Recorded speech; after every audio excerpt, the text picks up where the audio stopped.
Mark 7, the source of your pollution. The Pharisees, along with some religion scholars who had come from Jerusalem, gathered around him. They noticed that some of his disciples were not being careful with ritual washings before meals. The Pharisees, Jews in general in fact, would never eat a meal without going through the motions of a ritual hand washing with an especially vigorous scrubbing if they just come from the market. To say nothing of the scourings they'd give jugs and pots and pans. The Pharisees and the religion scholars asked, "Why do your disciples flout the rules, showing up at meals without washing their hands?" Jesus answered, "Isaiah was right about frauds like you. He hit the bullseye, in fact. These people make a big show of saying the right thing, but their heart isn't in it. They act like they're worshiping me, but they don't mean it. They just use me as a cover for teaching whatever suits their fancy, ditching God's command and taking up with the latest fads." He went on. "Well, good for you. You get rid of God's commands, you won't be inconvenienced in following the religious fashions. Moses said, 'Respect your father and mother, and anyone denouncing father or mother should be killed.' But you weasel out of that by saying that it's perfectly acceptable to say to father or mother, 'Gift? What I owed you is given as a gift to God,' thus relieving yourselves of obligation to father or mother. You scratch out God's word and scrawl a whim in its place. You do a lot of things like this." Jesus called the crowd together again and said, "Listen now, all of you. Take this to heart. It is not what you swallow that pollutes your life. It's what you vomit. That's the real pollution." When he was back home after being with the crowd, his disciples said, "We don't get it. Put it in plain language." Jesus said, "Are you being willfully stupid? Don't you see that what you swallow cannot contaminate you? It doesn't enter your heart, but your stomach. It works its way through the intestines and it's finally flushed." That took care of dietary quibbling. Jesus was saying that all foods are fit to eat. He went on, "It's what comes out of a person that pollutes.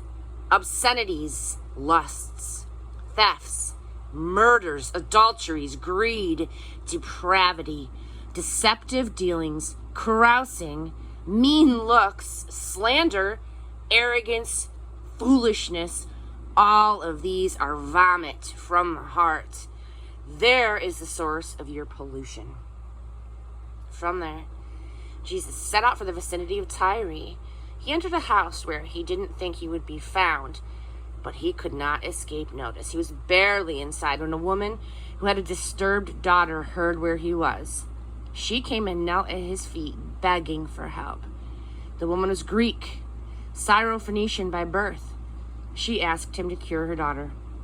He said, "Stand in line and take your turn. The children get fed first. If there's any left over, the dogs get it." She said, "Of course, master, but don't dogs under the table get scraps dropped by the children?"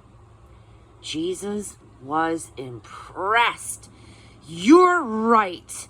On your way. Your daughter is no longer disturbed. The demonic affliction is gone." She went home and found her daughter relaxed on the bed, the torment gone for good. Then he left the region of Tyre, went through Sidon, back to Galilee Lake, and over to the district of the 10 towns. Some people brought a man who could neither hear nor speak and asked Jesus to lay a healing hand on him. He took the man off by himself. He put his fingers in the man's ears and some spit on the man's tongue. Then Jesus looked up in the prayer, groaned mightily, and commanded, "Ephphatha. Ephphatha. Open up." And it happened. The man's hearing was clear and his speech plain, just like that. Jesus urged them to keep it quiet, but they talked it up all the more, beside themselves with excitement. "He has done it all and done it well. He gives hearing to the deaf and speech to the speechless." Chapter 8, a meal for 4,000. At about this same time, he again found himself with a hungry crowd on his hands. He called his disciples together and said, "This crowd is breaking my heart. They have stuck with me for 3 days and now they have nothing to eat. If I send them home hungry, they will faint along the way. Some of them have come a very long distance." His disciples responded, "What do you expect us to do about it? Buy food out here in the desert?" He asked, how much bread do you have?" 7 loaves, they said. So Jesus told the crowd to sit on the ground. After giving thanks, he took the 7 bread loaves, he broke them into pieces, and he gave them to his disciples so that they could hand them out to the crowd. They also had a few fish. He pronounced a blessing over the fish, and he told his disciples to hand them out as well. The crowd ate its fill. 7 sacks of leftovers were collected. There were well over 4,000 at the meal. Then he sent them home. He himself went straight to the boat and his disciples and set out for Dalmanutha. When they arrived, the Pharisees came out and they started in on him, badgering him to prove himself, pushing him up against the wall. "Provoked," he said. "Why does this generation clamor for miraculous guarantees? If I have anything to say about it, you'll not get so much as a hint of a guarantee." Contaminating yeast. He then left them. He got back in the boat and he headed for the other side. But the disciples forgot to pack a lunch. Except for a single loaf of bread, there wasn't a crumb in the boat. Jesus warned, "Be very careful. Keep a sharp eye out for the contaminating yeast of Pharisees and the followers of Herod." Meanwhile, the disciples were finding fault with each other because they had forgotten to bring bread. Jesus overheard and said, "Why are you fussing because you forgot bread? Don't you see the point in all of this? Don't you get it at all? Do you remember the first loaves that I broke for the 5,000? How many baskets of leftovers did you pick up?" They said 12. "And the 7 loaves for the 4,000, how many bags full of leftovers did you get?" 7. He said, "Do you still not get it?" They arrived at Bethsaida. Some people brought a sightless man and begged Jesus to give him a healing touch. Taking him by the hand, he led him out of the village. He put spit in the man's eyes. He laid hands on him and said, "Do you see anything?" The man said, "I see men. They look like walking trees." So Jesus laid hands on his eyes again. The man looked hard and realized that he had recovered perfect sight. He saw everything in bright 20/20 focus. Jesus sent him straight home, telling him, "Don't enter the village." The Messiah. Jesus and his disciples headed out for the villages around Caesarea Philippi. As they walked, he asked, "Who do the people say that I am?"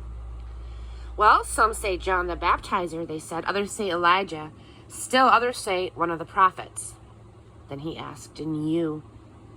What are you saying about me? Who am I?" Peter gave the answer, "You are the Christ, the Messiah." Jesus warned them to keep it quiet, to not breathe a word of it to anyone. He then began explaining things to them.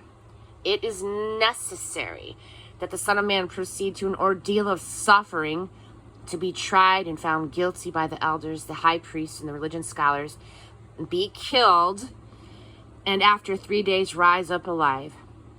He said this simply and clearly so that they could not miss it. But Peter grabbed him in protest. Turning and seeing his disciples wavering, wondering what to believe, Jesus confronted Peter. "Peter, get out of my way. Satan, get lost. You have no idea how God works." Calling the crowd to join his disciples, he said, "Anyone who intends to come with me has to let me lead. You are not in the driver's seat. I am. Don't run from suffering. Embrace it. Follow me and I will show you how. Self-help is no help at all. Self-sacrifice is the way, my way, to saving yourself, your true self. What good would it do to get everything you want and to lose you, the real you? What could you ever trade your soul for? If any of you are embarrassed over me and the way that I'm leading you, when you get around your fickle and unfocused friends, know that you will be an even greater embarrassment to the Son of Man when he arrives in all the splendor of God, his Father, with an army of the holy angels.